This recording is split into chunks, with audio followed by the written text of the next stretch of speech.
So hello everyone, তো তোমরা সবাই কেমন আছো? আশা করছি ভালো আছো। আমি অনেক অনেক ভালো আছি। তো দিদি ভাই গেছিলো বাজারে, আর সেখান থেকে নিয়ে এসেছিলো কতগুলো কাঁকড়া। তো বাজার থেকে আজকে কাঁকড়া নিয়ে এসেছিলো, কিন্তু কাঁকড়াগুলো এতটাই ছোট যে দেখে মার মাথাটা গরম হয়ে গেছে, কারণ এত ছোট কাঁকড়া আমাদের বাড়িতে খায় না, আসলে আমার মা খায় না। আর তার থেকে বড় কথা এই যে এখন দেখো ওর মধ্যে দিয়ে কিছু নিয়ে এসেছিলো দিদি কেটে, আর কিছু নিয়ে এসেছিলো এমনি জ্যান্ত। তো তারপরে সেখান থেকেই মা একটা বেঁধে দিচ্ছিলো আসলে বাবুর জন্য, যে ও সুতোটা দিয়ে খেলবে তাহলে বেশি মজা পাবে। তো যাই হোক, অনেক কষ্ট করে ওটা মেজদা নিয়ে ধরেছিল, কিন্তু তাও করতে পারিনি। তারপরে আমিও ধরেছিলাম, আর এই করে করে খালি হাত থেকে ছুটেই যাচ্ছিলো। আর বিশেষ করো আমি তো এইসব ধরতে একদমই পারি না, কিন্তু ফার্স্ট টাইম। তো তারপরে আমি এরকমভাবে ধরে রেখেছিলাম, আর মা সেটাকে অনেক কষ্টে বাঁধলো। তো যাই হোক, এখন দেখো এটা বাঁধা হয়ে গেছে, আর এটা দিয়ে বাবুকে খেলার জন্য দিয়েছিল। আর মা আমাকে এখানে দেখাচ্ছিল যে কীভাবে কাঁকড়া বাছতে হয়। তো আমিও সেটাই দেখছিলাম। আর এখানে মা বলছিল যে ওগুলো হচ্ছে কি ঘিলু কাঁকড়ার।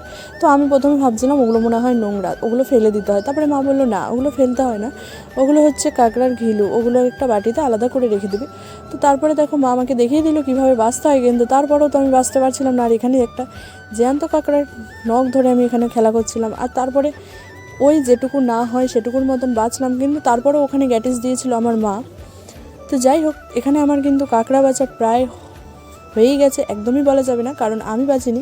কাঁকড়াগুলো কিন্তু বসে বসে আমার মাই বেঁচেছে। আর দিদিকে বলছিল এতগুলো কাঁকড়া এখন এই দুপুরবেলা কী করতে নিয়ে আসলি, কারণ আমাদের রান্না আজকের হয়েই গেছে। কিন্তু তারপরও দিদি কাঁকড়া নিয়ে এসেছিলো। আসলে বাবু বলেছিল যে ও কাঁকড়া দেখে যে ও কাঁকড়া নেবে, তো তার জন্য দিদি কাঁকড়া নিয়ে এসেছিলো। আর মা এখানে একবার রান্না করছিলো, আর একবার বসে বসে কাঁকড়া বাছছিল।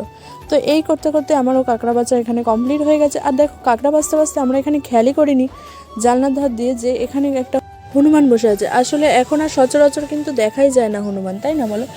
এখন খুবই কমই দেখা যায়। আর এদিকটা তো আগে প্রচণ্ড দেখা যেত বিশেষ করো, কিন্তু এখন দেখা যায় না। তো মা এখানে ওদেরকে বলেছিল যে আমাকে একটু আলু দিতে, কিন্তু আমি দিতে পারছিলাম না। তো তার জন্য এখানে দেখছি ওরা ওদের গাছ থেকে এমনি আলু হয়েছিল, সেগুলো খাচ্ছিল। তো তারপরে মাও এখানে ওকে একটা আলু আর একটা পেঁপে দিয়েছিল, কিন্তু পেঁপেটা ওরা খেলো না। তো মা ভাবলো হয়তো পেঁপেটা খায় না, কিন্তু গাছের পেঁপের পাতা সব খেয়ে শেষ করে দিয়েছে। তো যাই হোক, এখানে আলুটা দিয়েছিল, আর জানলা থেকে আমরা তাকিয়ে দেখছিলাম। বাচ্চাটা কি কিউট, তাই না বলো? দেখো, পশু হোক বা মানুষ, বাচ্চাদের কিন্তু সবাই যত্নে রাখে, এর নামই হচ্ছে মা।